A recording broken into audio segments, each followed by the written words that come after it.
Hello and welcome to the Cutie Art Crusaders, episode 76 for December 17th, 2013. I don't know why that one was such a tongue twister, but it was. My name is Rainbow Plasma. I'm the organizer and this week's editor, and today I'm joined by... Burn to One, I'm the special guest coordinator. I'm FlutterGuy317, and I'm the media manager. And we have no Mr. Atmospark today. Unfortunately. He was out for family reasons, but that is fine because we allow him to do that. We don't hold him hostage for the podcast. So yeah, he will be out this week. He doesn't have a cage. I mean, no. Burned, you're kind of chained to doing this. Right. Oh. but we allow Sparky out every once in a while. So yeah. So it was really freaking cold out today. Yeah. We're recording this on Friday the 13th, which is Friday the 13th. Woo. I think this is like the second Friday the 13th we've recorded. Yeah. It's gonna go so well. But yeah, so cold out. Yep. Yeah, it's actually supposed to snow where I am tomorrow. It's gonna be like a foot, which is like basically a third of a meter. Which is crazy. Yeah. So yeah, it's nuts. I mean, like I went out today to my car and the inside of my windshield was just all frost. Like I got in the car and I was like, and I got in without looking at my windshield and I looked up and I went, oh wow, that's a lot of frost. Yeah. So I grabbed my like brush thing and like brushed off the top of the car and it like wouldn't come off. And then that's when I realized that like all the frost was in the inside of the window. So I just had to sit there and blast air over it. But like it had this really cool crystal. I should have taken a picture of it. Why am I so stupid? You could have shown it. Mildly interesting, bro. Yeah. It wouldn't have been mildly interesting. It was just snow. But like it was an interesting looking like snowy pattern, like natural crystallization of stuff. Yeah. But yeah, it was in the inside, and so I turned on the car, and my car is a little, like outside temperature gauge, and it was like -14, and I was like, oh my god. Actually, it snowed here in Vancouver, Washington too, which is like super rare. So there was like 1 inch to 3 inches, and everyone freaked out. And like traffic was like to a halt, and it was pretty bad. It was really hard to get to school. It took me like an hour and a half. It's so weird how like as soon as it snows, people just like kind of forget how to drive. Yeah, there's a lot of places in the U.S. where just like, I don't know how to deal with snow. I didn't buy tires for this. Yeah. I live in Ottawa. Nobody knows how to drive anyway, so it's not a big surprise. Yeah, I've been wearing shorts everywhere. But personal comments about my own city. Sorry to anyone who lives here. We're doing a really bad job how to drive. We're doing a really bad job of insulting places. Yeah, it's true. Well, technically it's our own places though, so Yeah, sorry. Who did we insult yesterday? Like all of Europe? I forget. Yeah, basically. Yes. We're really sorry about that. Yeah. The Danish burned. My goodness. We got a note on our YouTube. Those funny talking guys. I think it was on the YouTube upload. That was some guy. I think he was joking, but he was like, "You guys made fun of the British." Da, da, da. And it was like, oh yeah.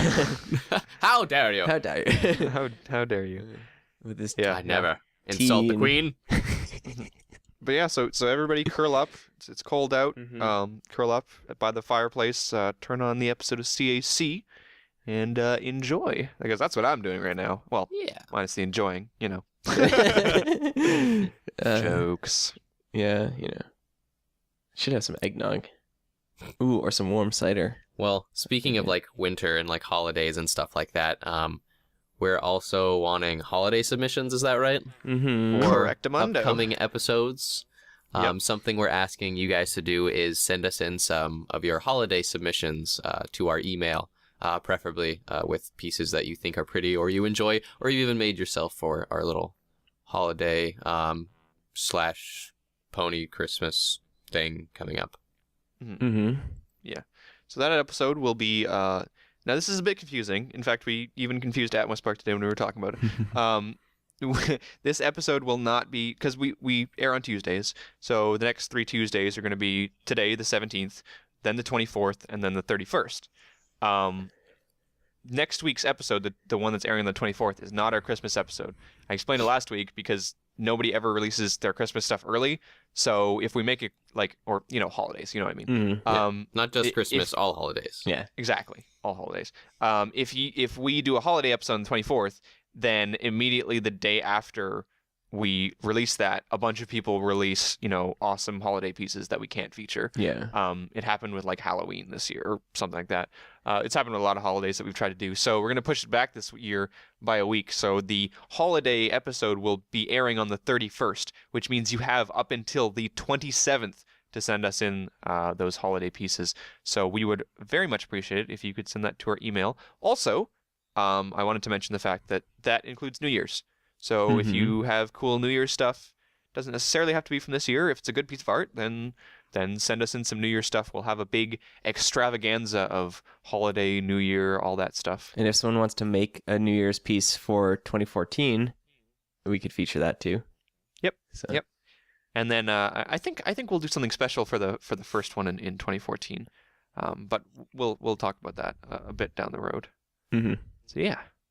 Cool. Yay! I think that's everything. Make sure to send those in to our email, cutieartcrusaders@gmail.com. We've only gotten one so far, so get on it. And that includes questions and stuff too. Yes. Yeah. Okay, All right. So on to the art. The theme this week is castles, after we had an episode that featured a castle in MLP, which was episode 3 of season 4. Okay. There's the connection. You lost me there? Yeah. You got me again. Lost and then found again. Yeah. Right, Castlemania. Castlemania was a great episode. If you want to check out our spoiler cast 2 episodes ago, Yes. we kind of went over it and stuff like that. So we're not going to go over the episode in this CSE, but we wanted to feature some castle pieces because they're kind of cool. It inspired us Yeah. to pick some castle pieces. So the first piece is called The Crystal Empire by Itze.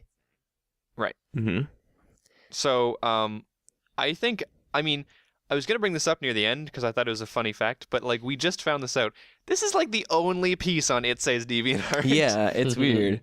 It's like the weirdest thing. All of his other art is away in storage. Mm-hmm. Except for this So- piece.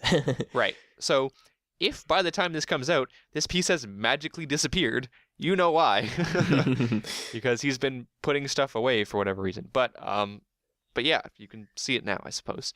That might be why it's not in the favorites folder, just an FYI. Mm-hmm. But I think it's a great piece of art.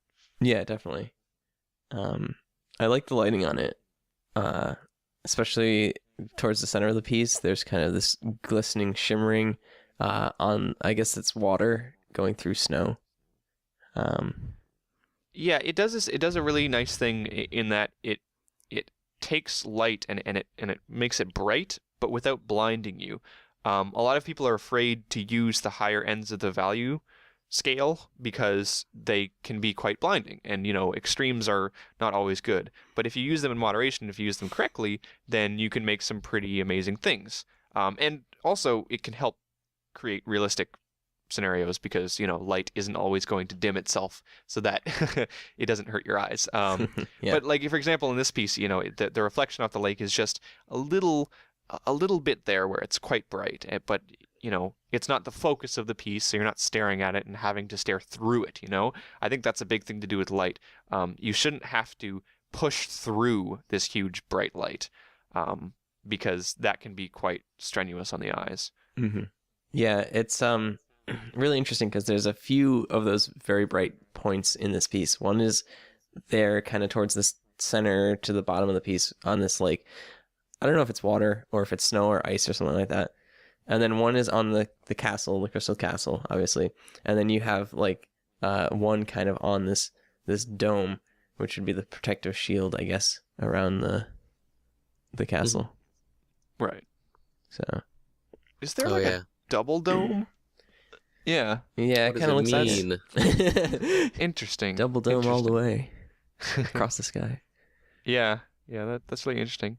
So the dome, just refreshing my memory from an entire season ago, the dome was there because of the Crystal Heart, and the Crystal Heart was creating that, which stopped the elements like the cold and evil, quote unquote, from entering the Empire, right? Yeah. Yes. Yeah. Yeah, I don't remember exactly, but Yeah. Uh-huh. I'm pretty sure that was it. And then the heart was gone, and then so they had Shining Armor there, making the right. dome. Yeah.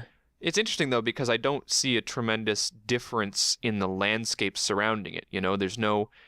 It seemed like there was kind of a hard edge, if I remember correctly, where the inside of the bubble was almost like summer, and the outside of the bubble was horrible winter. Yeah.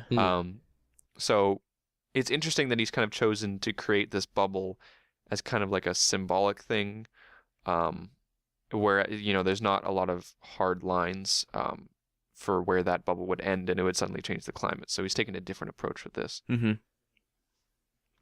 Yeah. I mean, I remember from the episode, like, the Cadence was the one who was kind of contributing to the bubble, with her love magic. Right, she was keeping it. Yeah. She was keeping it up, right. And so, I mean, this could be depicting either, like, the inner bubble could be expanding outwards to kind of reinforce the outer bubble, or it could just be a separate inner bubble, or I don't know. Interesting. It could just be something that's artifacting on the outer bubble too. It's kind of hard to tell. that would be that's a good point. Yeah. It could just be light artifaction. Speaking of which, there is the bubble is not just something that is placed over this piece. It's a part of the piece, and it has Bern, what would you call that shine on the top of the bubble there? Refractive lighting? Refractive, thank you. Mhm. Yeah, it's got some refraction on the top there, and the inner part has some of that too, and it's almost got like a fading out shadow. Like the second that the light hits the bubble, it blocks some of that out, which is an interesting touch there. But it is a big actual thing within the piece, as opposed to making this environment and then going, yeah, I'll add a bubble on top there. Mm-hmm. Yeah. There's a fun little edit that the artist made. It's in the description. It says, "Who's that sliding down the dome?" Yeah, and there's an edit with Pinkie Pie sliding down the dome. Yeah, that's adorable. Yeah, so cute. I remember seeing that. That's great. Yeah, I like the way that this artist has kind of done the whole less is more approach that we were talking about when it comes to backgrounds, and when it comes to landscape pieces in general. It can be really interesting to see how people handle it, because we've always mentioned that you can use that you don't have to put in all the details, because your brain can fill in when you're not. You can fill in the surrounding areas when it's near peripheral vision. We've mentioned that many times in the show. That should kind of be pounded into your head by now. But when it comes to this kind of piece, where there really isn't a tremendous amount of foreground, there's a little bit on the rocks, but even those aren't tremendously detailed in themselves. It's interesting to see how that kind of plays out, because again, we see this lesser detail. The trees themselves are just little brush strokes.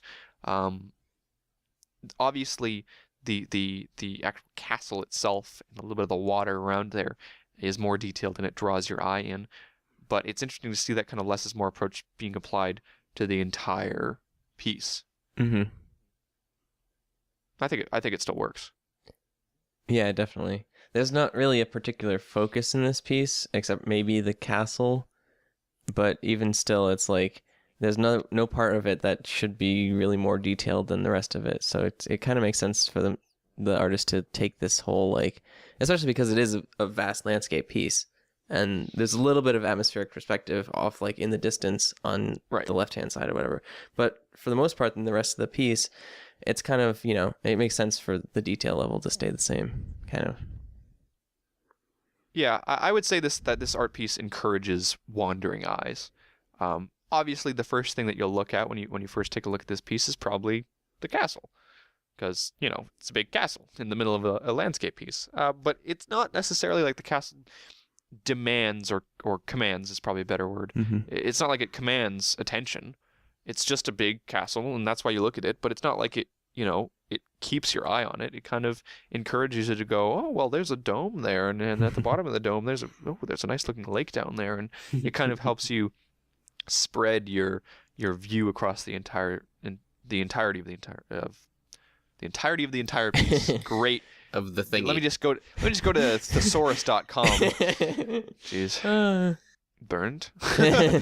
Burn's been absent on this quiet. one. I've just been listening. He did bring up the Observing. Pinkie Pie part. That's true. Which is really He funny. brought up the most important part, Yeah. which is the hilarious pony sliding off the side of it. Yeah. I'll bring up the use of color is something I've kind of just been waiting to see if you guys bring up, but I'd like to point out that this piece is basically just a slightly muted rainbow, because there's almost the presence of almost every single color. I mean, if you look at just the bottom like edge of the frame where the rocks are, it's like purple to peach to violet to blue to gray, like everything's in there. And then in the center of the piece, when you have like the center ground kind of in the horizon almost, with the town on the right and the trees on the left, again, like from that spectrum of color from left to right is like purple, pink, yellow, peach, and then there's some greens in there, and now some more reds, and then browns, and then greens and oranges, like.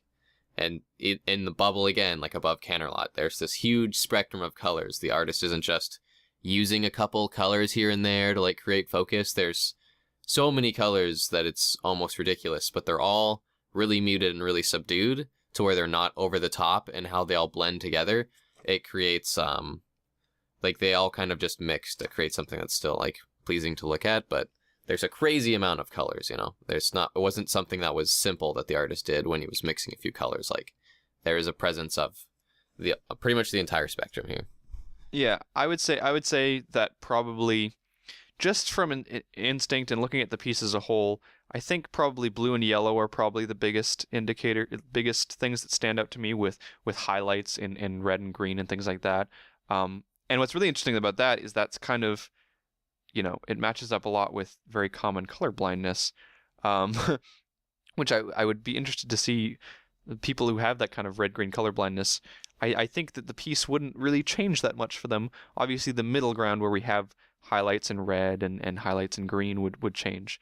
But it's interesting because this piece is very heavily based in those blues and those yellows and those variations of them. Mm-hmm. It's actually kind of cool is color can also be taken into account when you're thinking about composition. So, like when talking about the term composition, color also applies in there because it's major areas of color make up certain aspects of composition. So if you like kind of step back or make the piece smaller, I guess on your monitor, it would be the cheat for that, and zoom out on the art piece or whatever.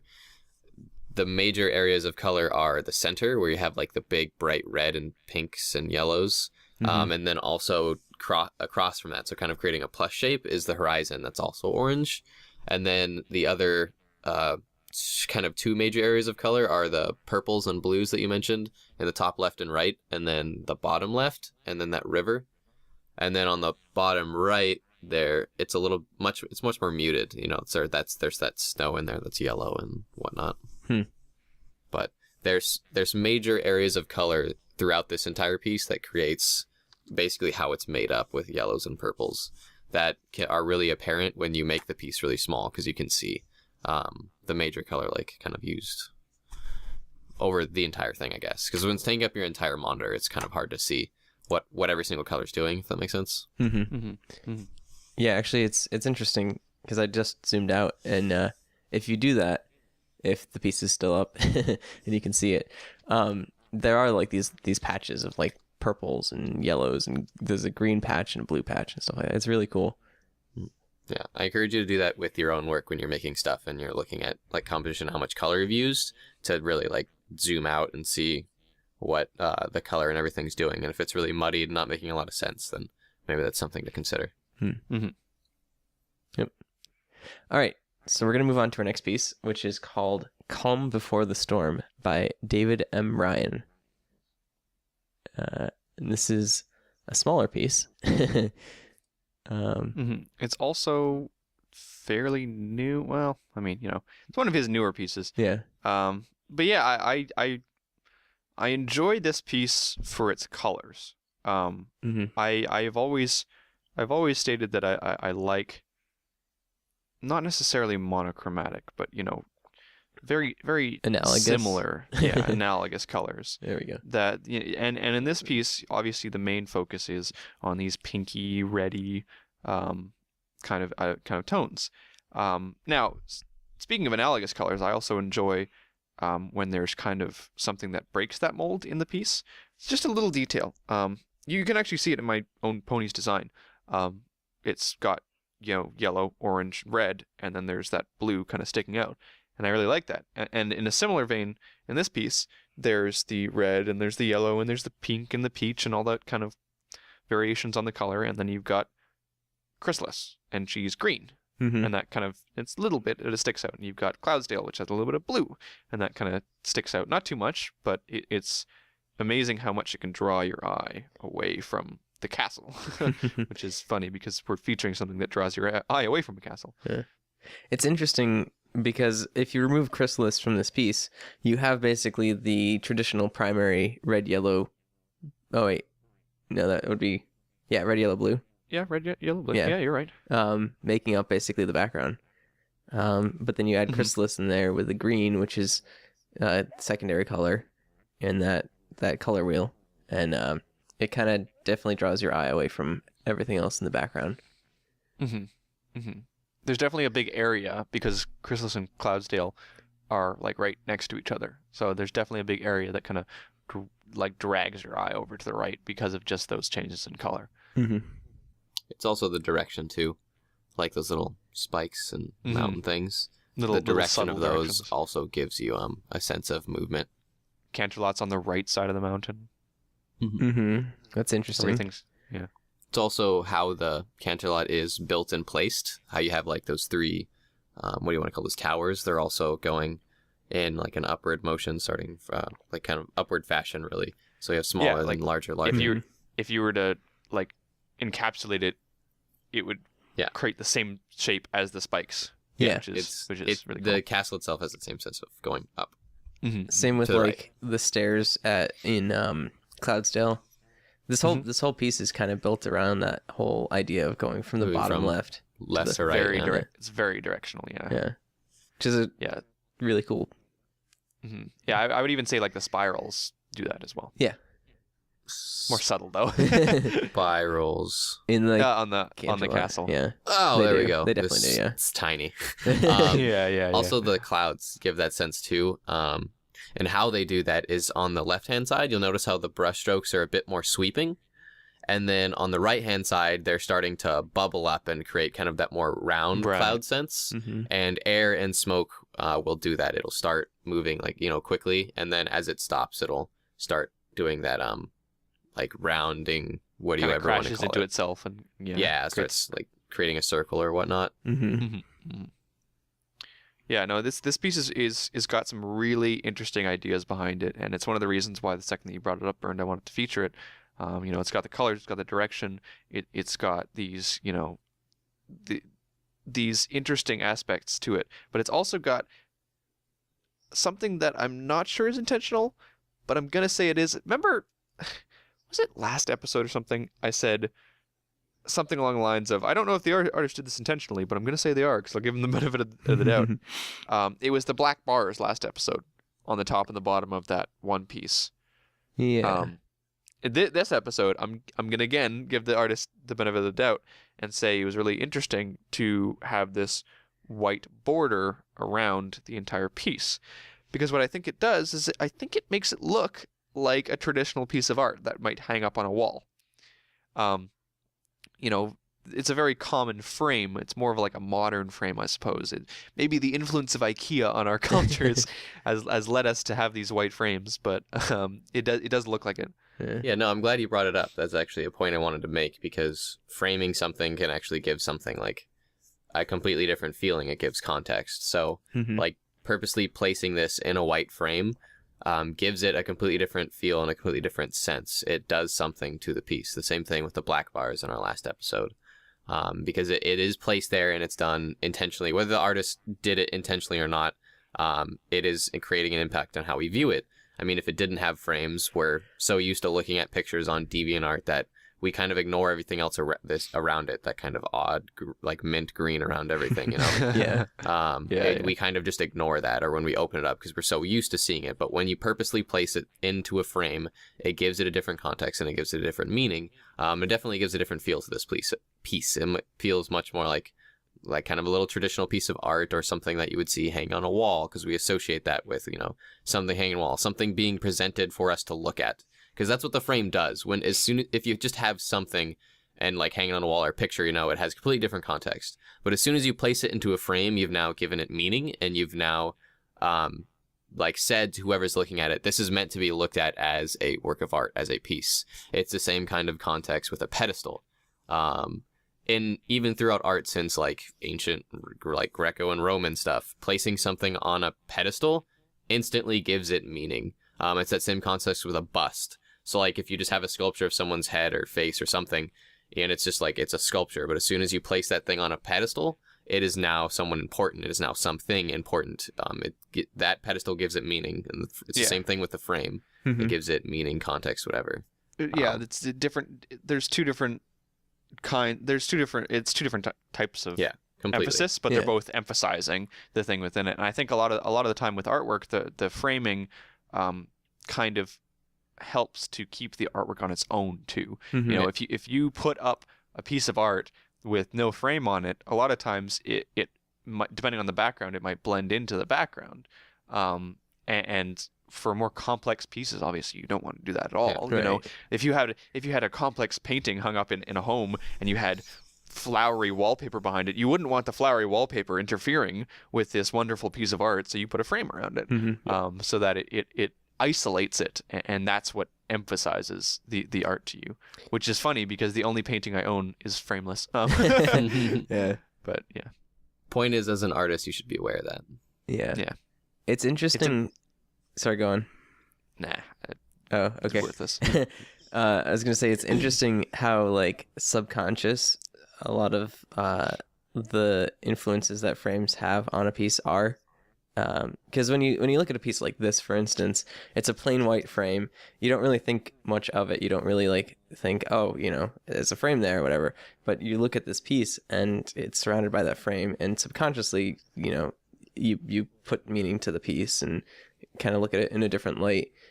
And it's, I guess, the same thing with a lot of other pieces. It's like if you look in detail in it, obviously you're going to say, oh yeah, there's a frame there and stuff like that. But normally when you're just looking at a piece, it's influencing you, but not in a way that you would normally like say, okay, this is why it looks like that. Great job by David. Yeah.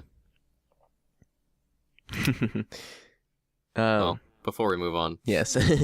something else to bring up that we've also mentioned in previous episodes, especially to do with the topic of framing, is breaking that normal frame. There's lots of pieces we featured, like was it Lantern or Fire, and like in our Fire episode with or like even in the Ender Pony, I forget the name of that artist. You know the name of that artist, right? Remember playing Yes. What's his name again? Give me a second. Meow. Meow. Yeah. Meow. Yeah. Where, whatever that name is. God damn it. That artist. 50,000 ways to say it. She loves breaking the artist loves breaking the frame. Oops, I hit my microphone. doing something odd. And basically messing with that sense of, you know, something that's in a perfect or square border and aspect ratio, or that thing of like a monitor picture frame.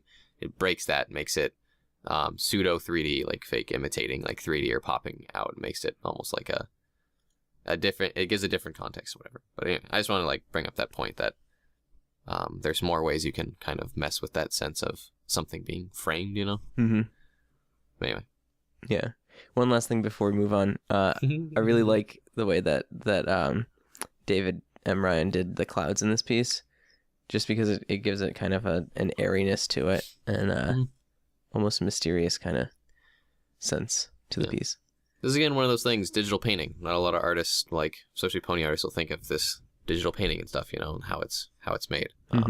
But again, like, look, I encourage you to go look at this piece, look at the colors, look how it's painted, look how there's there's colors on top of colors, like you have yellow and orange on top of pink, and on the bottom you have like red and browns on top of that deeper brown and whatnot. Like, there's a lot going on, and there's a lot to look at. Yep. Okay, so we're going to move on to our next two pieces, which are both by Divinian, who has done a lot of castle pieces, actually. But we chose two pieces from him. I couldn't decide. I know. There's so many good ones. So the first one is called Dance of the Wendigos, which is a really interesting take on, I believe that is Canterlot Castle. And Spike and, is that Rarity and Twilight? Kind of on their way to the castle. And Anonymous Pony X looks like and orange. Not sure. Anyways, it's I don't know. It's a request for someone, so maybe it's an OC. Could be. Anyways, yeah, the castle in this one. The nice thing is the previous two. There's obviously been castles, and castles are big freaking structures. So it's not like castles are going to be something that's super in the background. But there's something very nice about this one in that we definitely have a big focus on the castle. Mm-hmm. I think this is the only one of our pieces. Well, debatable, but this one's got the most focus out of all of them on the castle. And there's a really interesting style on how they showed Canterlot here, because it's a lot wider than I remembered, or at least at how it's portrayed in other art pieces, which is a good point because, you know, we always see it in the show as this very tall, very thin thing hanging off the side of a mountain, and then you get in there and you're like, wow, this is huge. Where did all this space come from? Yeah. I'm sure there's some sort of trope about that where the inside look is much bigger than what it looks like on the outside. Doctor Who. Yeah, but Quiet you. but yeah, like this artist just seems to have taken a more consistent's not the right word, but it's he's trying to get it to match up with how the inside looks, and this looks like much more of a legitimate scenario, you know, even it still looks tiny. Yeah, there's so many things in Canterlot. especially in a lot of episodes where they're like walking through like that like alleyways or whatever, like streets of Canterlot, like yeah, and where when Rarity stays in Canterlot, like it's freaking huge inside, you know, and there's a lot of scenes where it's like looking into like the depths and whatnot. There's a huge disconnect. Yeah, especially because like if you look at it from the outside, you can sometimes see like Celestia or Luna like visibly, and the whole castle and stuff like that, and it's like, and they take up like only an 100th of it, Yeah. which sounds small, but when you think about a city, yeah, you don't take up 100th of a city. Yeah. You take up like a 1/1000th of a city. So yeah, it is an interesting style, and this artist does a lot of different styles with Canterlot, but this style reminds me a lot of like a Disney kind of thing, like an Aladdin feel to it. Very similar to the Children of the Night kind of style, I would say, with the castle at least. But it's definitely interesting to see these different takes on Canterlot, just because, you know, there's this one vision of it in the show, but it might not have always stayed that way, and it's kind of cool to see what artists will put into it. So something that else that's really cool in this piece is the whole Wendigos thing up in the clouds. yeah, I really do love that. Yeah. I like. I mean, there's a split in this piece. Again, it's kind of like a diagonal split. For the most part, going from bottom left to top right. And this upper half of the split, is very different from the lower half, and it's got these really icy feel to it. Very, very blue. Lots of these Wendigos flying around, and water rushing down from there. Yeah, it's water. Yeah. And you know, like atmospheric perspective on the icy mountains in the background, and darker things on the left hand side. So it's interesting to see the split in this piece, but I really like the way that they handled the blues, and it looks really nice. Looks very icy, which I think is an interesting take, because technically it's still just a rock, not an ice cube. But I like the fact that it looks icy, like almost like a big thing of ice. Yeah. Gives that sense of cold, you know, which is good, because the Wendigos are kind of like, they freeze things, don't they? Yeah. It's interesting because like the top half of this piece is a very, very cold feeling to it. It uses a lot of these cool colors, the blues and the kind of the cooler whites and stuff like that. And then the bottom half is a very warm piece. You got like greens and yellows and oranges and stuff like that. So it's an interesting split. Like you said, it does split kind of like right along that diagonal.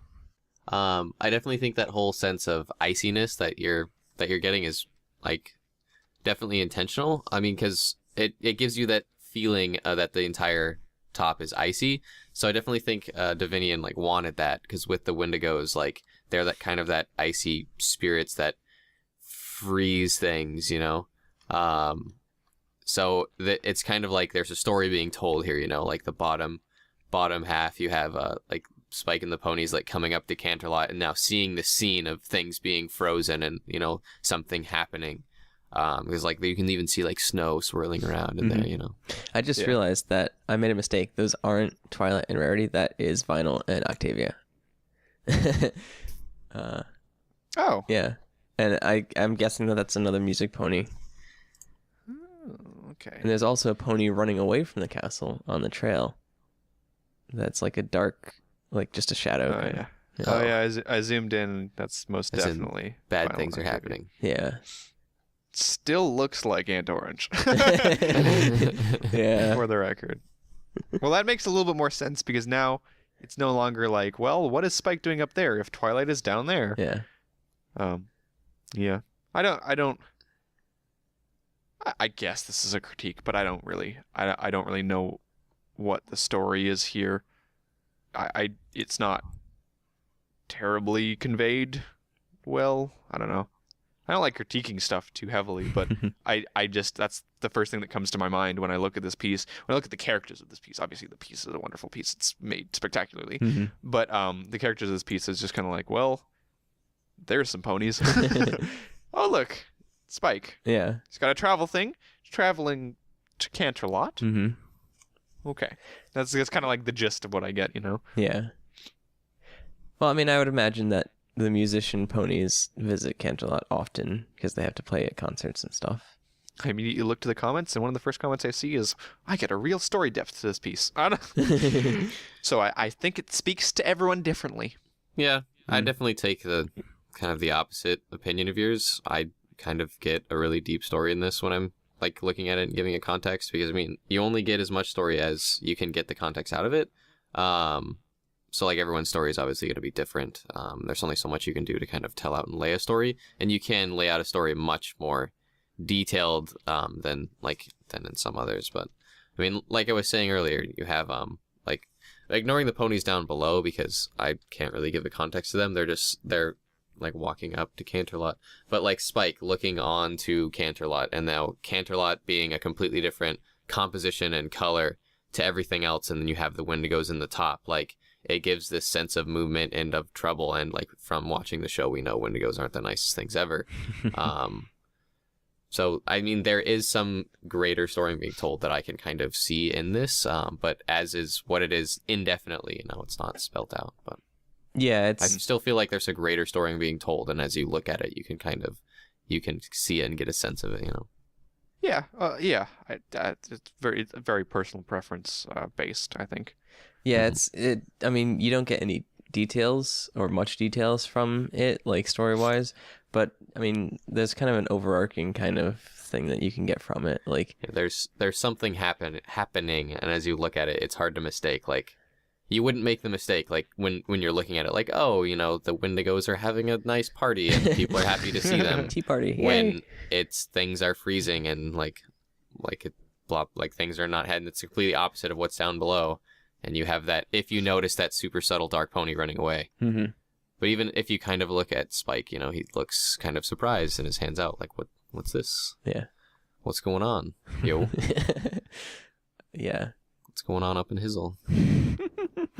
Hey guys, Rainbow Plasma here. As we're moving on from this piece, I'd like to really request, I mean, we tell everyone to go check out our favorites folder all the time, but this piece especially was very hard for me to fit in the video correctly. I couldn't fit it large, I couldn't fit it small without looking weird, so I settled on having that side-by-side view, but the amount of details in this piece is pretty spectacular, so I would really, really encourage you to go check out Dance of the Wendigos by Divinian on his DeviantArt, because up close, more so than any of other piece today, it's much better up close, so yeah, definitely go check that out on his DeviantArt. Thanks. All right, so we have to move on to our last piece, which is called Once Upon a Time in Equestria, again by Divinian. And this is a very interesting look at, I guess it's a pre-Canterlot Equestria. So this would be possibly the old castle. This looks like it could be the Castlemania castle, although the scenery doesn't really match, but then again, it also like 1,000 years old, so you know. Yeah. But yeah, this seems to be very, very old Equestria here, where we have obviously different scenery, but it does seem to me like at least a very similar style to the Castlemania castle that was shown there. When was this made? July. Probably not the Castlemania castle, No. but perhaps an interpretation of the castle that we see in the Everfree Forest. Yeah. It's interesting. This is in the description. He says, I'm guessing Everfree Forest wasn't that big back then, or the ruins were actually on the other side of it. I will be very unhappy if they show this castle fully intact in season 4, which they did not. So. Well, it's falling apart. So there you go. It's interesting because in Castlemania, the castle itself was, I mean, it was still in ruins and whatnot, but it wasn't completely surrounded by the forest.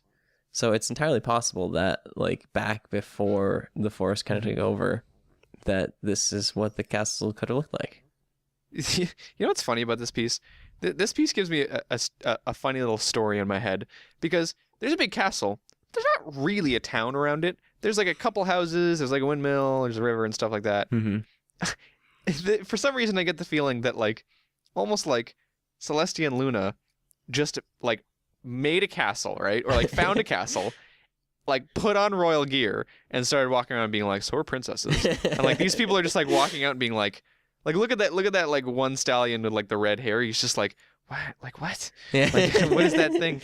Like people are just like skinny. walking around, like almost like she just randomly came down one day. It was just like, oh yeah, by the way, I'm the princess, and everyone's like, okay, yeah, that makes sense. I Sure. wouldn't really argue if she could raise the sun. You know what I'm saying? Yeah. But it's just for some reason it just seems so funny to me, because I guess I just always envisioned castles having some sort of town around it. Oh, and I was gonna say they totally did show the castle completely intact in Twilight's flashback. Oh, yeah. You know, Yes, They did, yeah. that's true. and they like flew around it, and we got a really awesome cinegraphic, whatever the heck, view of it. Yeah. I'm sorry, Cinematographic. Divinian, but your dreams were dashed. But this is a lovely piece otherwise. Yeah. Mm-hmm. No, I really like- it really is spectacular. I really like all the little ponies like in the bottom left of it. You have like a surprise and then Firefly, Mm-hmm. It's a cute little way of including them. Yeah. because it's like And then ancient Equestria, you know? Get it? and then what appears to be Derpy Yeah. Looking at the castle. with some sort of that's her wings. Never mind. Derpy is omnipresent. Yes, of course. Always. Derpy is actually fifth Alicorn princess. Yep. She just hides her horn. Yeah, Yeah. exactly, with magic. Yeah. See, she's existed all throughout time, because like this, that's pink-haired Celestia, so Yeah. Yeah.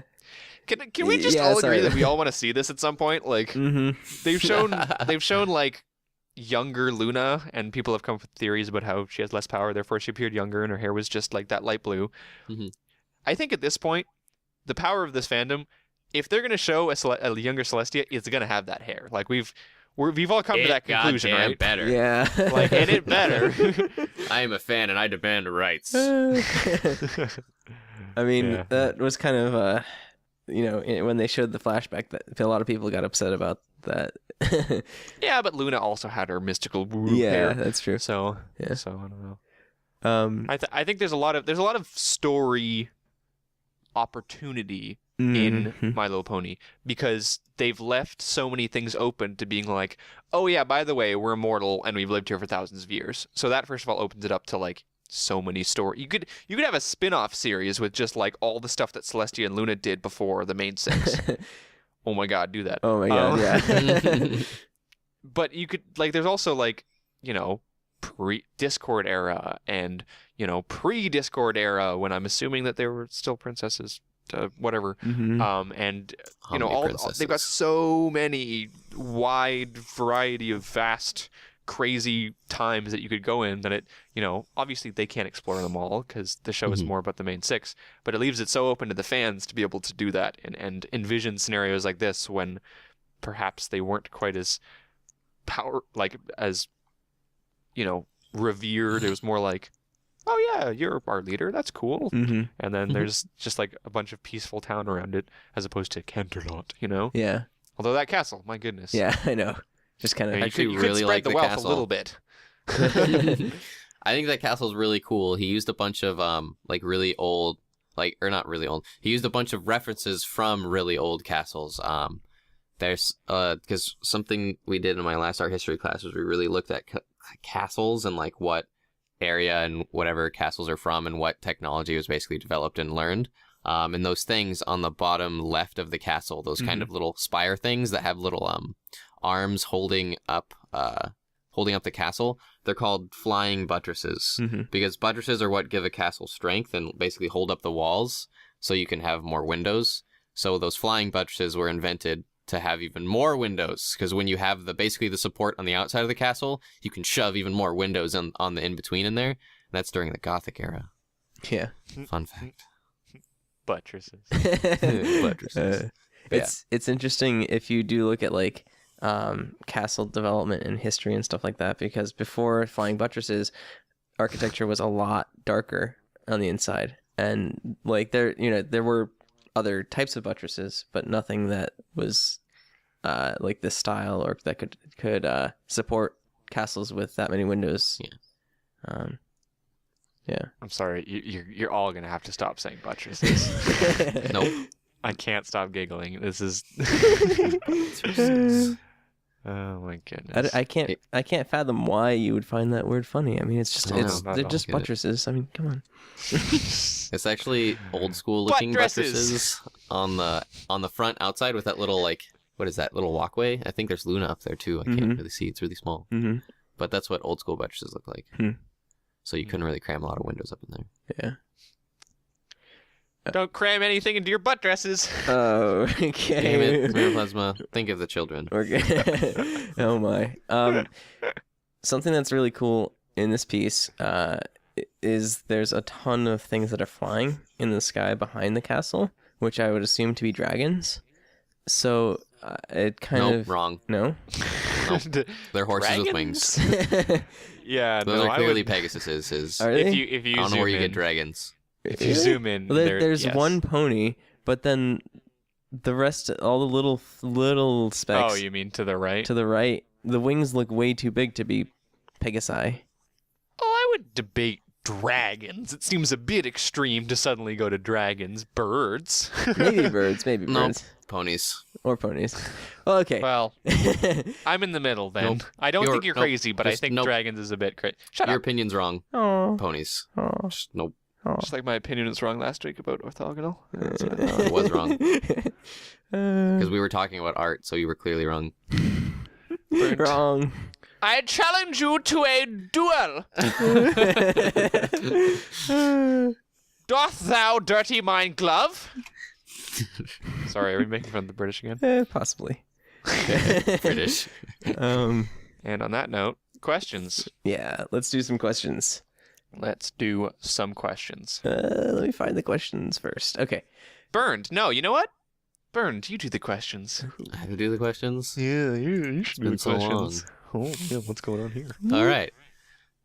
So our first question is, you are each in the running to become mayor of Ponyville. Why should we vote? Why should we vote for you, and why? Okay. Why Let's should change we that vote to for you? should Question we? mark. What? Who put that in the document? Damn it, Atmospark! You're not even here and you're screwing us up. Yeah, let's just say why should we vote for you? Yeah. Yeah. Sent in by I You're am each in the not. running. You're each in the running to become mayor of Ponyville. Why should we vote for you? Question mark. By I am not. Hi, Nocturnal Pony. Hi. Hey. I love you. Uh. I don't know. I don't know. I don't like politics. Because clearly I'm always right, Okay. and Burned is the best, and Burned is the greatest. So there's always that. There's My- pretty much my- not any reason why not to vote for me because I'm the best. Yeah. My resume already has this podcast with you three weirdos on it. So if I can control you three, I'm pretty sure I can control Ponyville. Yeah. No, that's basically just a dictatorship. Don't vote for him. I don't Um, know if Pony what? Hitler's an appropriate joke. Oh god. Wait, sorry. So Did we just yeah, get a... it's a mayor. It's a I mean, technically, it's kind of a dictatorship in Ponyville too. You don't No, see any it's a other mayor. politicians. She just like Well, we don't She's know. Clearly voted. She was clearly voted for with like We don't the know that, tallies though. or something. We're assuming that she was voted for. But then I wouldn't be a dictator if I got voted in, and I'm just explaining why I should. Yeah. Because I've already dealt with you three weirdos. Nope, I'm the best. I'm gonna say. Can we just agree that neither Bernd or I should ever be mayor of anything? That's just for the best. I mean, if you guys were both like co-mayors, that could end in like disaster. Dibs on Celestia. What? I don't know. Bernd's gonna become What? Celestia. You get to be Luna, which I think is better. No That's offense cool. to Sunbutt, but you know. Fandom. I get to be Moonbutt? Yeah. Yes. Moonbutt. I'm down for being Moonbutt. When did this turn into what pony are you going to be? Can I be Cadence then, or? Yeah, you can. All right. Ha, ha. That much more gets to be Twilight. None of us are just very good at politics or anything in general. So No. None of us care. None of us are really. We're terribly apathetic about politics. I'm sorry. Yeah. I mean, Anyways. I would give Other out. than the fact that I'm the best, I got nothing. I would Legitimately, like straight up speaking, I would probably say Flutter Guy would be best at it. I would. Even though he would hate doing it. I would give out free iPods and like in Friendship is Witchcraft. Free iPods for everyone. All right. Yeah. No, that's yeah. All right. Next question. All right. Our next question is: what is your favorite fan work besides art, as in fanfic, radio play, or comic, and why? By the Met Bobs. Oh. By the Met Bobs. I'm assuming that this is a specific work, like not just like a category. Right. Yeah. Right. I think it. Yeah, specific work. I'm gonna have to say, it's a close one between Friendship is Witchcraft and the whole Flufflepuff thing, like everything involving Flufflepuff. So It's animations in general. derived from art, though. So But I think it's, you would be but safe. I it's think it'd be story. it was safer for made you into to an just say Friendship is animation. I So suppose. Yeah. It'd be safer for you to just say Friendship is Witchcraft. well, see, actually, that's just this question is a fallacy because it says It is. besides art and like fanfic and radio plays and comics They're all are art, yeah. So he means besides visual Visual art. art. Static visual. Yeah. Yeah, that we basically highlight on this show. Mm-hmm. Yeah. Yeah. Analyzing art crusaders. Almost said grumps. Whoops. I mean, we could. Yeah. Cutie Art Grumps. Hey, I'm value. And I'm not so value. Oh god. Burned. Answer. What you got? Also, I- radio play? I do really enjoy Friendship is Witchcraft. I'm sure there's some art form besides stuff I look at that I really enjoy, but I spend so much bloody time looking at visual art that I That's kind of true. just forget everything else. Mm-hmm. That's true. So I guess that's a fair answer because I kind Yeah, of just I figured you'd can't probably really have think of the anything. biggest. You'd probably have the hardest time with that. Hmm. See, can I just, before I say my answer, I just wanted to point out that the three examples given were quite funny. Besides art, and then he included comics, which is art. Yeah. Yeah. And then radio play, which I don't think is top three commonalities. Come on, Met Bob. Come on, bro. I don't think a radio play is very common, although we have one on EFN. But yeah, I it's debatable because there's a lot of PMVs that I would probably say. Mhm. You know, like a lot of the anthology stuff, or I don't know, there's good animations by Jan and stuff like that. Mhm. But because like this doesn't get represented enough fanfics, there's a lot of good fan fiction out there, with some really good writers. And I will always, to the end of the day, say Background Pony was still one of the best things I've read in general. Not I really talking should read. I fanfics. feel like a pleb. I just don't read. I It's should just read. it's not for everyone. It's really not for everyone, but it's a tremendous thing if you can get into it, then it is really, really good reading. But yeah, very sad. But yeah, Background Pony to represent all the people out there who read and write fanfics. There you go. I knew That's your you shout-out, were right? going to say that, actually. I was Yep. like, he's going to say Background Pony. And yep. It's debatable. It's debatable because if I wasn't doing this show, I would be doing PMVs because I'm very much into video editing and video like stuff. I've been doing that for years. Mm-hmm. So it's hard for me to not pick like a video. Yeah. But that's too easy. Everyone will say like button mash or snowflake or stuff like that. You know, I wanted to pick something that is kind of out there. Yeah. If we're not directly relating this to ponies, because he just says, "What's your favorite fan work?" Oh wait, it's fan work. Never mind. That would apply to ponies. Never mind. Yeah. I was saying, what's your favorite like art form? Because there is like digital comics and online comics I follow, but Nah, I think they're it's not pony ponies. related. Yeah. So. There's your answer. Friendship is witchcraft. Friendship is witchcraft, and background pony. I mean, yeah. None of these are new information. None of this is new information. It's all a repeat, yeah. And Flufflepuff. But Yeah. who do we know that it annoys Mahower? Mahower doesn't like Flufflepuff. He doesn't like No, he's the one who No, doesn't he like doesn't. eggs. what? Mauer. He just Mahower doesn't trust He eggs. doesn't trust eggs. Oh, Right. well, I mean, you can't Yeah. really trust him. That's why you break them and eat them. I don't think he dislikes Flufflepuff. He just doesn't get the whole fascination. Anyways, shout out to Mahower being hating fun. And on that note, Our next week's theme is Whoa, Mauer. whoa, No, it's whoa. not. slow your roll there, Mr. I Non-Plug actually Boy. really like that theme. Sorry. What, Mauer? Yeah, yeah. The man shower theme. Man child. That'd be the best. Plugs, guys. Yes. Okay. 'Cause that guy's the best, says everyone, everywhere, ever. Well, you know. So we have a DeviantArt account, which is cutieartcrusaders.deviantart.com. We have a Facebook page, which is facebook.com/cutieartcrusaders. There's a Twitter, which is @cutieartcrusade.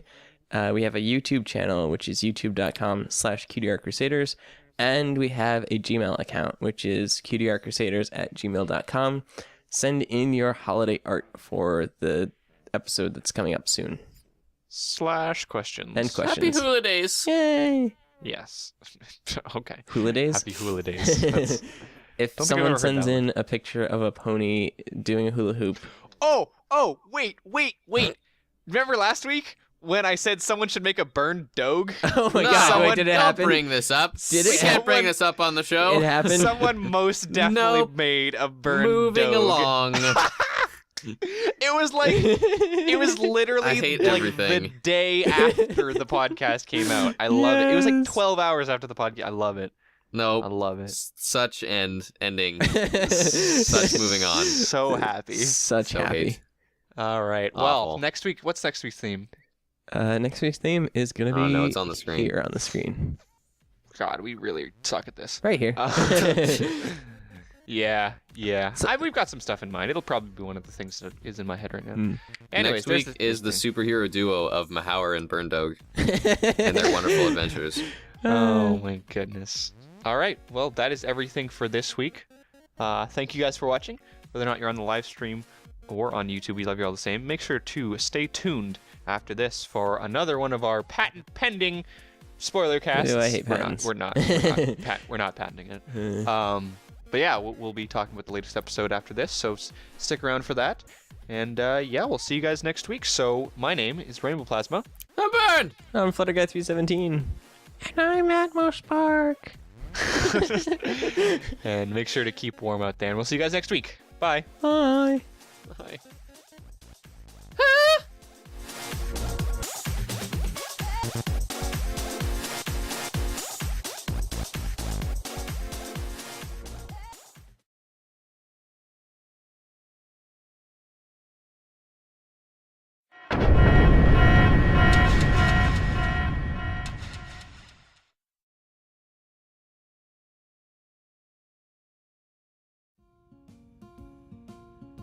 Hello and welcome to the 4th spoiler cast by the Cutie Art Crusaders for Season 4 of My Little Pony. My name is Flutterguy317, and today I am joined by Rainbow Plasma, Hey guys. Burndo1, Hi. and Atmos Spark. What's up? And today we're going to be going over Episode 5 of Season 4, which was called Flight to the Finish. This is the first time So- we've had all four of us, I think. Yeah. We've all been away for one reason or other. Yeah. Mm-hmm. So yeah, we're all together.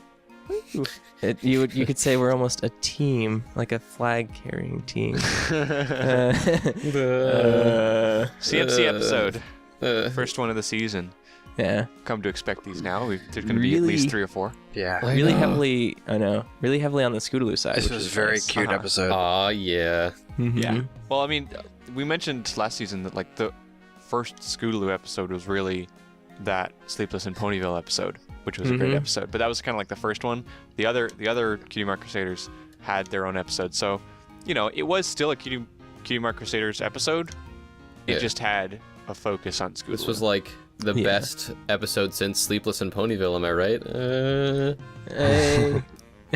Nah. I mean, Castlemania was good. Castlemania was good. Daring Don't was good. Yeah. So, I'm not such a fan of Shut your last mouth. week's episode. Don't even start. Don't start. No. Do not I'm start. gonna diss so hard on Pinkie Pie episodes. As soon as there's like a Pinkie Pie centric episode, we're like, nope, bomb. Nope, don't like it. Just bleh. Speaking Not of enough pony-centric Pinkie Pies. episodes, it seems to be an RD-centric season so far. Yeah. Which is I'm okay with. Which is horrible. Of course you are. Pander Your to me name more. was Pinky Dash. What's wrong with you? You traitor! Just like Flutter Guy, Yeah. changing your favorite ponies. No, my But favorite no, pony it was Pinkie it was Cutie Mark Crusader focused. Rainbow Dash was aside. It could have been any of the other main six. Really. Yeah. Yeah. They probably had her just to have the funny dynamic between her and Harshwinny, which I thought went really well. Yeah, that was well, good. I mean, it does make sense because she is the athletic pony besides Applejack, and like, She did have the She experience with did doing have- it before, yeah. So it makes sense that she was there. Yeah. What was really funny was Miss Harshwinny's expressions. yeah. in they this they episode. had Like, they really took. I mean, a lot of times when you have a storyboarded part in My Little Pony, they kind of interpret expressions and things like that, and kind of change that into the normal pony facial expressions, either front view, side view, or three-quarter view. But obviously, in this episode, they took that much more to heart and took kind of like direct storyboard drawings. They went to which town was with those interesting. keyframes. Yeah. yeah. Yeah, it was definitely a different facial style for her, and Rainbow Dash did it once too, kind of like in mock of her. Yeah. Yeah. I like it though. It gives Harshwinny a little bit more. This entire episode gave Harshwinny a little bit more depth, which is nice because her character was last season. So Yeah, I really liked Harshwinny in this episode. It was actually really great because she was much more cartoony, yeah, Yeah. Oh, I think the expressions made it so. Oh, yeah. yeah, that helped for sure. Speaking of drawboarding, the pictures on the chalkboard were good too. Yeah. I wasn't They were aware that fantastic. rarity is now the definition of stylish because she drew rarity on the board. Yep, that was... Well, yeah. Go? No? Go? I was gonna say in what was it, the last episode or 2 episodes ago, Mhm. where they had no, it was 2 episodes ago with Castlemania, where Pinkie Pie had a clipboard, and it was the cutie marks were Yeah. like their names. Yeah. So I mean, rarity could be style in the dictionary there. It's like hieroglyphics or It's a whatever. bit I was gonna- stretch. I was gonna say I really liked the last drawing on the board. It was like, and she was like, and originality, and it's just some pony like balancing on a ball juggling lobsters. Like, yes, originality. Can you Lobster think of juggling. anything more original than that, Bern? Because I cannot. Nope. That's it, guys. We're done here. We can't be original as that. So sorry. GG, y'all. we named this the spoiler cast. Do you think this is original at all? Yeah. I enjoyed the episode though. It was really nice to see A, the dynamic between Harshwinny and Rainbow Dash at the start, and B, all the Cutie Mark Crusaders like interaction and hullabaloo and stuff like that. Hullabaloo. This episode was really depressing. Yeah. I have mentioned many times that I have enjoyed every single episode of Ponies, and I also enjoyed this one. But I did notice that this one was, at least in first impressions, kind of like a bit darker. I still to this day hate Diamond Tiara and Silver Spoon. I understand they're a necessary evil, but that doesn't make me like them anymore. They're horrible human beings who don't get So good. who honestly, like, I'm honestly speaking here, who don't get punished enough for their behaviors. The show brings them up as bullies, and I think that's completely legitimate because a lot of kids go through bullying at a young age, but those characters are not punished enough for what they do on the show. I mean, they did have to wear a rabbit suit and jump around a watering can in one episode. I suppose, but so. there's little things like that. That's I their don't know. purpose as villains. I know. I don't. My dad's always said to me, he says, I like to see good behavior rewarded and bad behavior punished. And I guess I got a lot of that from him. And it just kind of like makes me angry to see this kind of stuff happening and to not, have someone who's in a position of power, like a teacher or something, intervene. I think it kind of hit a lot of this episode. What people are saying is it hit really close to home with them. And Well, I would exactly, probably agree because with this that. is very reminiscent of real life. Yeah. Mhm. The bad guys don't get punished enough. I suppose, but it's also a happy show about ponies, so it does kind of annoy me. But again, they're villains, so what But can you then do? Scootaloo learns lessons. Yeah. I actually They're love it necessary for that people. exact context, though, in that, I mean, you're physically and emotionally upset by this fact because that is what's happening, and that's the best part. Like, I think that's kind of the purpose, if anything. Mhm. Yeah. Well, like I said, they're villains, and they're, they do their own job. It's just a The personal point is thing you're of mine. upset by what they're doing because they're doing something wrong, meaning that as characters they're doing a perfect job and doing what they're Exactly. supposed to do right. I'm not saying they're characterized wrong at all. I'm just saying I don't like their characters because they are bad people, and I don't like bad people. That's all. That's all I'm saying. They're necessary evil. That's the point. Obviously. Yeah. All right. Yeah. That's good, though. Well, no, it's like Discord now. His purpose is to kind of guide the ponies, but he's goofy. Like he's it's different. goofy, and he'll like get you really frustrated because he'll like be talking riddles and stuff like that. But at the end of the day, like he's there to help teach a lesson. The Diamond Tiara and Silver Spoon are not like there to teach the lesson, but at least they do kind of push the lesson. I mean, guess, I mentioned last week that the reason why I didn't like Mare-de-Well, it's the only episode that I haven't liked, because there was no redemption at the end of that episode. And I feel like there's no redemption in these characters. That's the only thing I have to say about it. Like, I really don't want to get into a huge Diamond Tiara debate.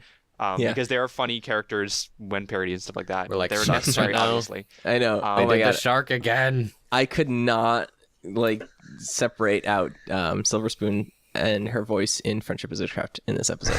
I was just like, wait a second, that's not her voice. Oh wait, no, it kind of is. Yeah, but like it's just there's not redeeming. Like Discord has redeeming qualities because he's goofy and he does silly stuff. Trixie, is over the top, but she's so over the top that it's not a big deal. Like other villains are evil in big showboaty ways. I don't know. There's just nothing. There's not redeeming qualities for Diamond Tiara. The only thing redeeming was the one line by Silver Spoon this episode where they're like, well, what are we supposed to do? We already called them blank flanks. Yeah. Which was great. hilarious. That was Yeah. great. Anyways, I don't want to get into that. Yeah. Song. What you just did. Song was Yeah. cute. The song was cute. Yeah. That song was really, really Mulan. Yes, Yeah. yes, so much Mulan. So much Mulan. Such Mulan. I said that as I I'ma was make watching. a I was like, horse oh, out of this is you." totally Mulan. Yeah. No, it was good. Man, those little kids who voice those characters can really sing. Yeah. They've got great voices, and I love because whenever the Cutie Art Crusaders sing, it's always the three of them singing. Yeah. Yeah, So I believe it's only Michelle Creeber doing her voice, and then they get other singers for the other two. Or wait, no, Right. Sweetie Belle's voice, excuse me. And she does Apple Bloom. So Michelle Creeper does Yeah. Sweetie Belle and Apple Bloom's singing voice, and then for Scootaloo, I believe they have someone else besides think the it's- original voice actor. I thought it was Maddie Peters. I thought I think because so. she does singing remember. too. I believe. Yeah, I think it is. But I love this kind of songs with the Cutie Art Crusaders because they always have great harmonies in them. And as a singer myself, I harmonies are like the icing on a good song cake, and like the chorus is just good. Mm-hmm. Yeah. I The love their visual- whole. Sorry, go on. Yeah, I was gonna say the visuals during that entire song were really awesome, really well done too. They were pretty awesome. Yeah. So it That's- gave it that whole Mulan feeling again. Yeah, and they Yeah. had that weird lighting effect in it again. Mhm. Yeah. I loved that whole routine, like of them prepping for their big display kind of thing. Mm-hmm. And especially like the parts with Snowflake, the big steroid pony. Yeah, there was a lot of comic relief in that whole scene, like with Snowflake and then the stairs. I really like the stairs because she's climbing these stairs and like you can kind of see grass in the bottom. I'm like, it's gonna be really small, isn't it? Then she finally comes up the 3 steps, and then she's just looking at her like, what? Yeah. What are you doing? Yeah.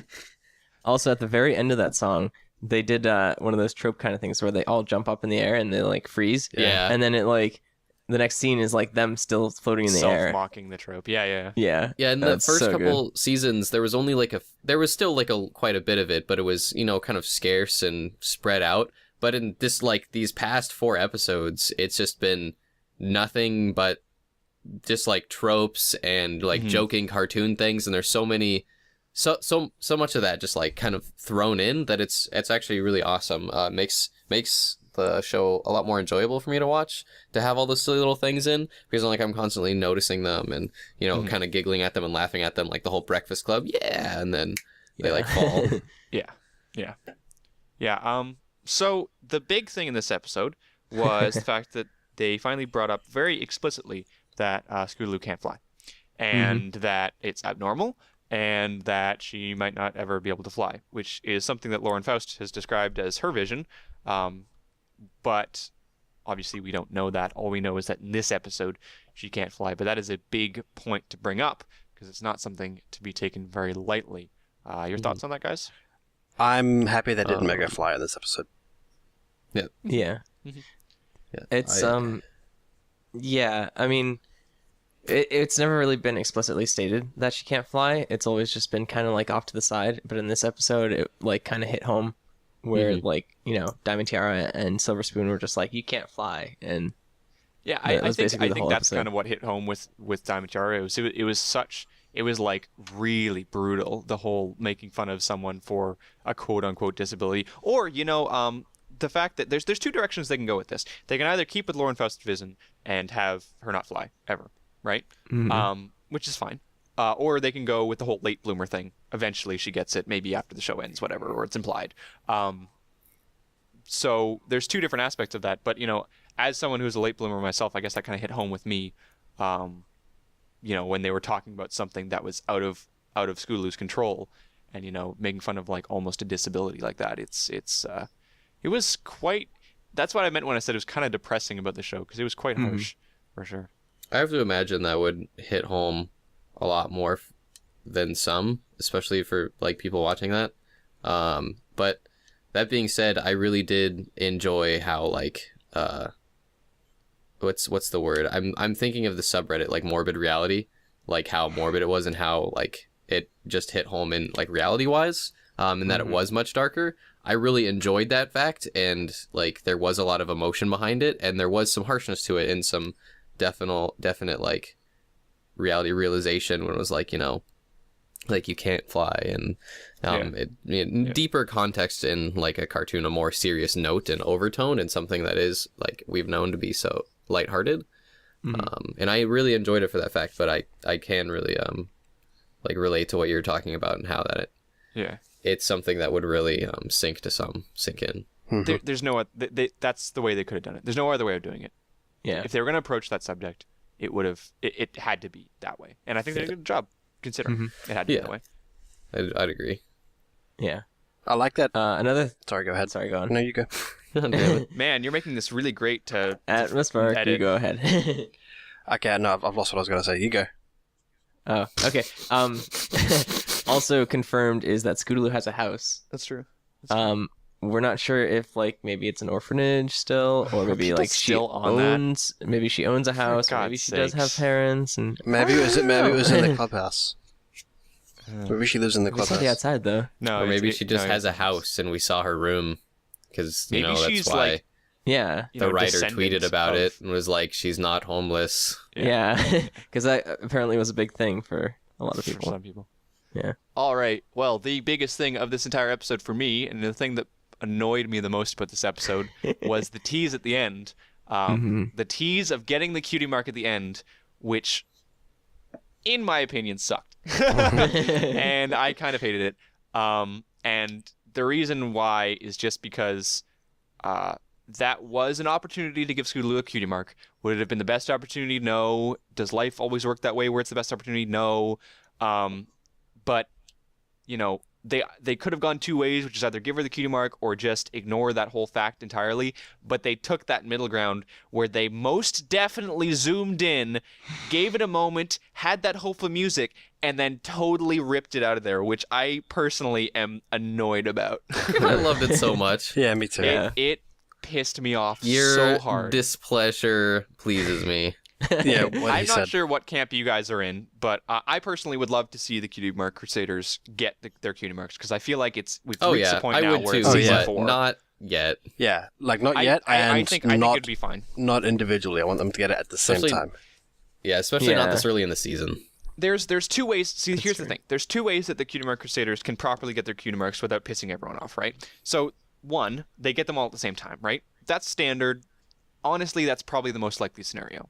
That's what I want. The second version is that over the span of a season, they all get their Cutie Marks, and they can do it where one gets one of them, or 2 get one of them. And the reason why they might do that is because there's a lot of episodes to be had about one character having a Cutie Mark, and the dynamics that happens with that. So there's 2 options they can do there, which is either do it over a season, stretched out, or do them all at the same time. All I'm saying is, if they were planning on doing the former option, this would be the perfect time to do it.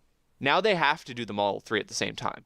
Mm-hmm. Or are they going to keep delaying it even further, which would annoy the crap out of them? If a Cutie Mark Crusader does not get a Cutie Mark in this season, I'm going to be annoyed.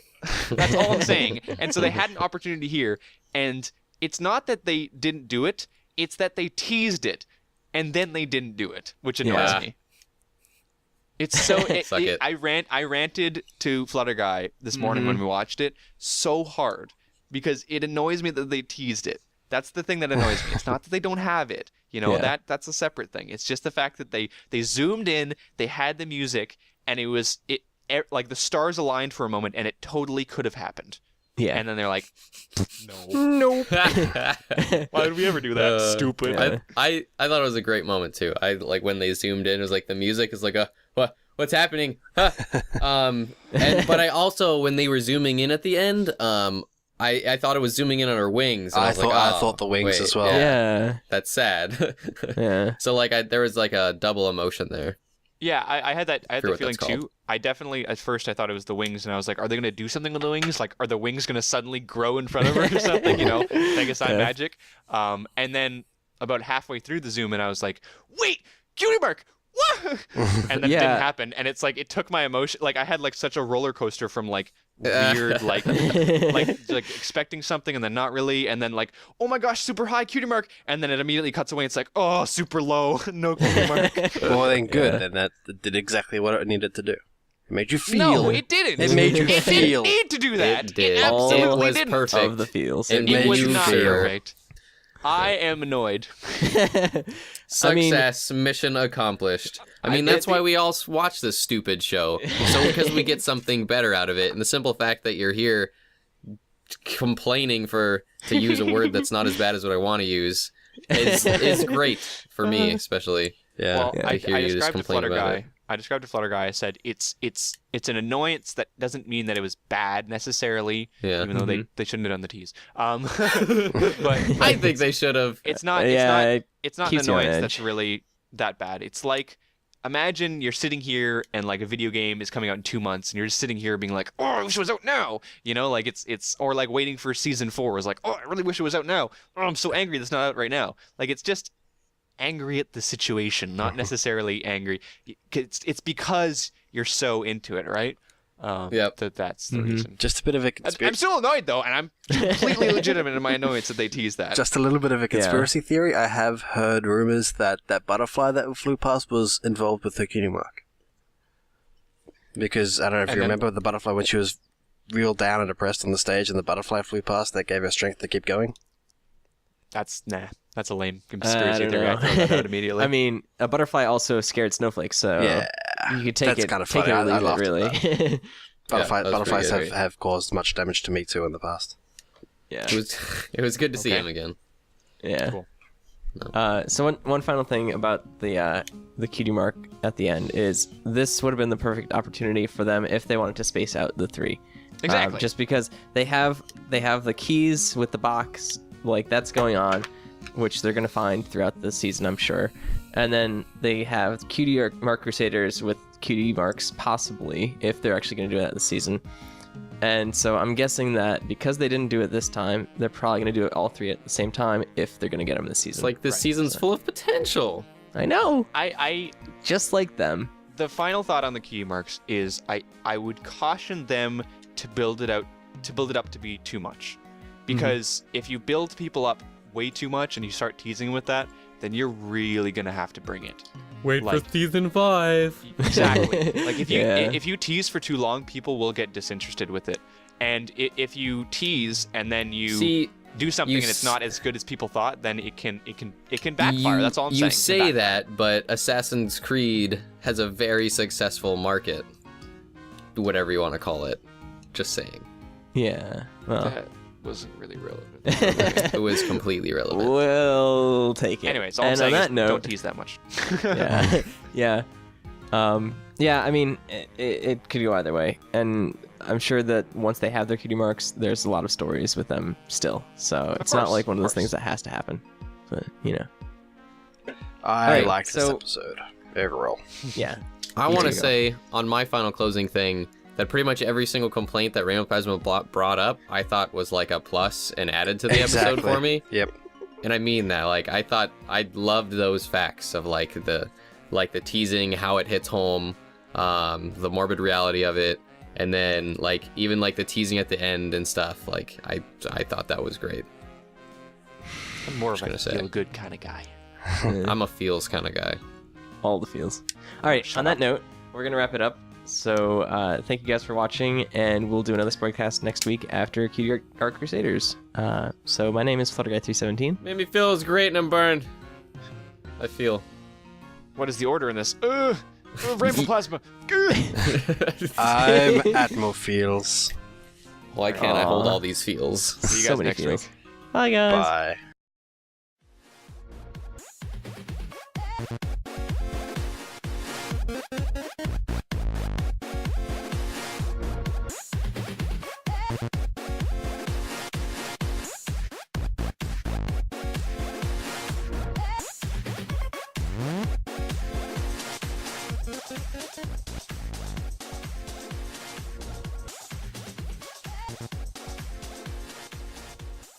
Hello and welcome to the Cutie Art Crusaders, episode 76 for December 17th, 2013. I don't know why that one was such a tongue twister, but it was.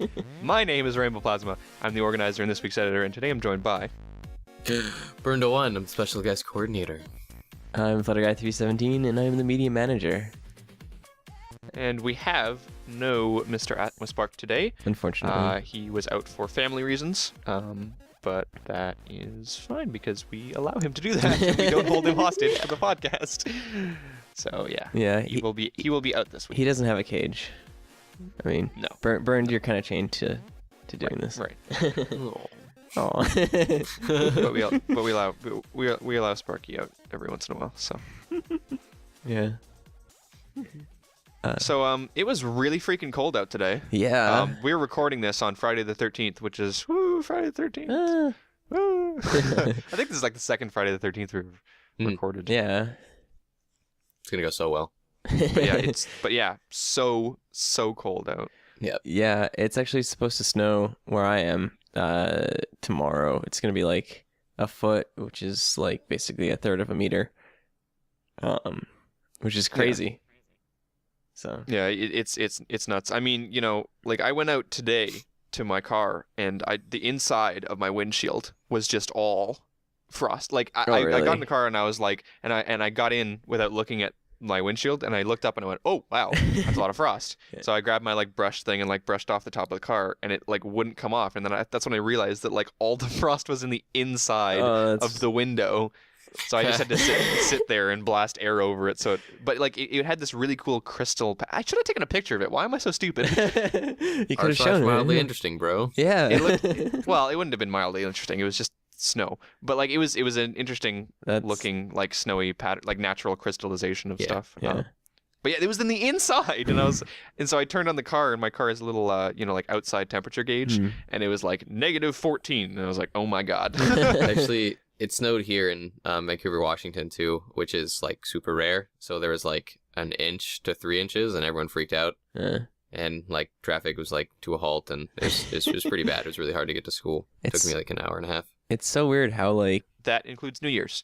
So if you have cool New Year's stuff, doesn't necessarily have to be from this year. If it's a good piece of art, then then send us in some New Year stuff. We'll have a big extravaganza of holiday, New Year, all that stuff. And if someone wants to make a New Year's piece for 2014, we could feature that too.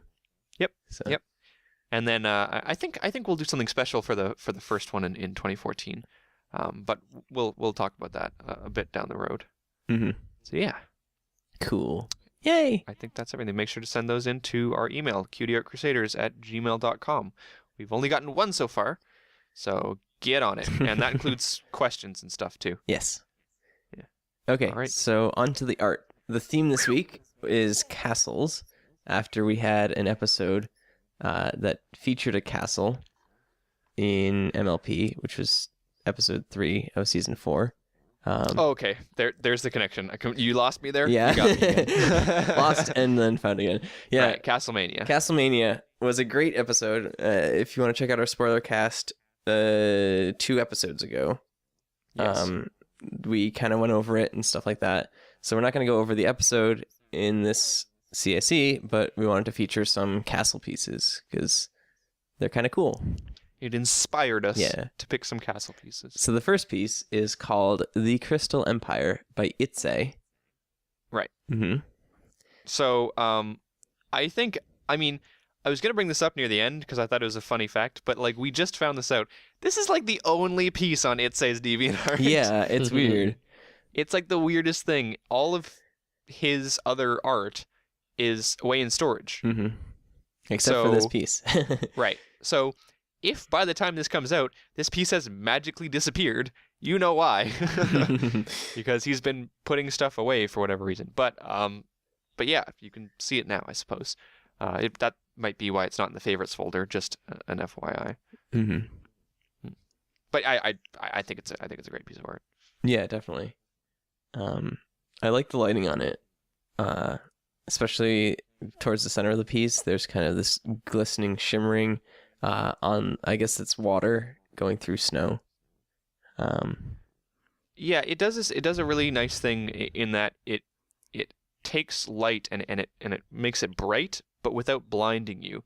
A lot of people are afraid to use the higher ends of the value scale because they can be quite blinding, and extremes are not always good. But if you use them in moderation, if you use them correctly, then you can make some pretty amazing things. And also it can help create realistic scenarios because light isn't always going to dim itself so that it doesn't hurt your eyes. Yeah. But like, for example, in this piece, the reflection off the lake is just a little bit there where it's quite bright, but it's not the focus of the piece, so you're not staring at it and having to stare through it. I think that's a big thing to do with light. You shouldn't have to push through this huge bright light, because that can be quite strenuous on the eyes. Mm-hmm. Yeah, it's really interesting because there's a few of those very bright points in this piece. One is there kind of towards the center to the bottom of the piece on this lake. I don't know if it's water or if it's snow or ice or something like that. And then one is on the castle, the crystal castle, obviously. And then you have like one kind of on this dome, which would be the protective shield, I guess, around the castle. Right. So Is there a double dome? Yeah. yeah, What it kind of does looks it mean? nice. Interesting. Double dome all the way across the sky. Yeah, that's really interesting. So the dome, just refreshing my memory from an entire season ago, the dome was there because of the Crystal Heart, and the Crystal Heart was creating that, which stopped the elements like the cold and evil, quote unquote, from entering the Empire, right? Yeah. Yes. Yeah. I don't remember exactly, but Yeah. Uh-huh. I'm pretty Yeah. sure that was it. And then the heart was gone. And then so they had Shining Armor there making the dome. right. Yeah. It's interesting though because I don't see a tremendous difference in the landscape surrounding it. There's no. It seemed like there was kind of a hard edge, if I remember correctly, where the inside of the bubble was almost like summer, and the outside of the bubble was the horrible winter. Yeah. So it's interesting that he's kind of chosen to create this bubble as kind of like a symbolic thing, where there's not a lot of hard lines for where that bubble would end, and it would suddenly change the climate. So he's taken a different approach with this. Mm-hmm. Yeah. I mean, I remember from the episode, like, the Cadence was the one who was kind of contributing to the bubble, with her love magic. Right, she was keeping it. Yeah. She was keeping it up, right. And so I mean, this could be depicting either like the inner bubble could be expanding outwards to kind of reinforce the outer bubble, or it could just be a separate inner bubble, or I don't know. Interesting. It could just be something that's artifacting on the outer bubble too. It's kind of hard to tell. that would be that's a good point. Yeah. It could just be light artifaction. Speaking of which, there is the bubble is not just something that is placed over this piece. It's a part of the piece, and it has. As soon as it snows, people just like kind of forget how to drive. Yeah, there's a lot of places in the U.S. where just like, I don't know how to deal with snow. I didn't buy tires for this. Yeah. I live in Ottawa. Nobody knows how to drive anyway, so it's not a big surprise. Yeah, I've been wearing shorts everywhere. But, you know. Personal comments about my own city. Sorry to anyone who lives here. We're doing a really bad learn job how of to drive. We're doing a really bad job of insulting places. Yeah, it's true. Well, technically, it's our own places, though. So Yeah. you know. Yeah. Who Sorry. did we insult yesterday? Like all of Europe? I forget. Yeah, basically. Yes. We're really Last sorry week. about that. Yeah. The Danish burned.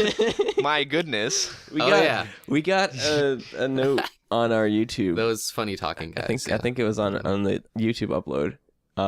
That was some guy. I think he was joking, but he was like, "You guys made fun of the British." Da, da, da. And it was like, Oh, yeah. How dare you? How dare you? How dare you? With this, Yeah. I never insult the Teen. queen. But yeah, so everybody curl up. It's cold out. Mhm. Curl up by the fireplace. Turn on the episode of CAC, and enjoy. Because that's what I'm doing right now. Well, Yeah. minus the enjoying, you know. Uh, Jokes. yeah, you know, should have some eggnog.